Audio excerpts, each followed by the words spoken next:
All right, we're gonna do a little walk around. Take a little look at some freight here. Checking out one of the loads I'm hauling. I know a lot of people like to see stuff that we're hauling, so I'm going to show you. This is for a shipwright haul out of Oklahoma. These are for municipalities and utility companies. This is just kind of a big mixture of stuff. Drain grates. These go in the sides of the highways you see where the water drains are. And some of these are, as you can see, there's not a lot of room to walk here. But it varies quite a bit. Those are obviously the grates that you find in the ground, you know, where the water drains down into the overflow systems. You can see, I'm going to show you this. These are felt pads I got from a shipper that I haul for. I haul aluminum coils for Budweiser, and those pads are required to strap down aluminum coils. So I use these things all the time when I have sharp edges. Sometimes I have rounded edges, and it doesn't cut into the straps. But you want to be real careful when you're hauling steel where it will cut into the straps.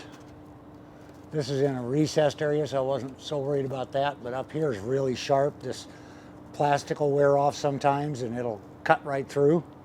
Down here it's not, you know, it's not hitting anything, it's just near it. But usually on stuff that's real wonky, I'll do several different things when I strap down. Sorry, it's kind of tough to walk through here, but I'll show you this here in a second. These are actually manhole covers. All these. And back here, those two, that back row. Now these are, they usually have these stamped with the actual name of the municipality. These, I've got them covered, but you can probably see here it's something on there. See if we can find it. It just says sewer and sanitation. What I do on these, on loads like these that are kind of not wobbly because they've got these strapped together, but because it's on the end, I wanted to make sure this was really tight. I put a pallet on top of here and strap the pallet down to hold everything together. And it's, you know, these straps suck them together side to side, and this gives good equal pressure down on the middle of those rear two rows that you can see right there. So we want to make sure that nothing moves during transport. It's kind of critical. As you can see, this kind of trailer I've got, if I've said it before, sorry, it's called a Conestoga. This whole tarp rolls either from the front back or from the back forward. So the whole flatbed is exposed so they can load it from the sides. The top you can do however you want, but I wanted the translucent. As you can see, it's really overcast, cloudy out right now. The sun's not even shining. But in here, it's nice and bright. And that's because that translucent top is reflecting the light, obviously. So that's kind of important to have if you get one of these. Here's a good example of what the sharp edges will do if you're not careful. Now this is plastic, but as these are going down the road, they can wobble. Even though they're really tight right now, as you can see, you know, I don't know what note that is, but that's really tight. But just the wobbling creates wear marks. So you got to be real careful with this stuff. Now if these were exposed, if I had an open flatbed, I would take this final bit here and I would twist it 180 degrees around. So there'd actually be a twist in this strap on each side, on both sides. And what that'll do is from the wind hitting them, if you don't twist them, they'll vibrate. They'll just sit and shake going down the road. When you put a twist in them, it takes all the air out of it and nothing can vibrate.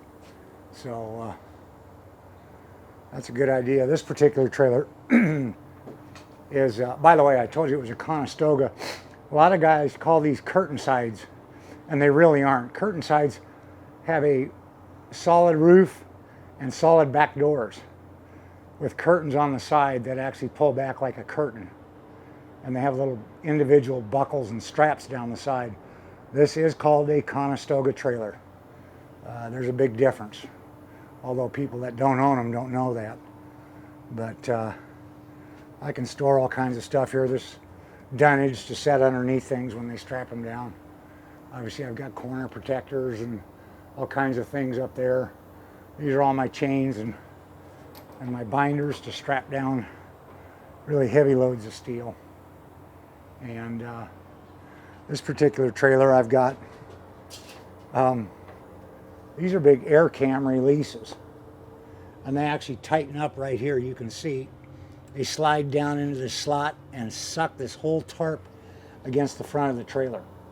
So with one button outside, I can hit it and it will release the air cams on both sides, or it will tighten them back up, which is kind of nice. It's expensive to have that option, but it saves a boatload of trouble.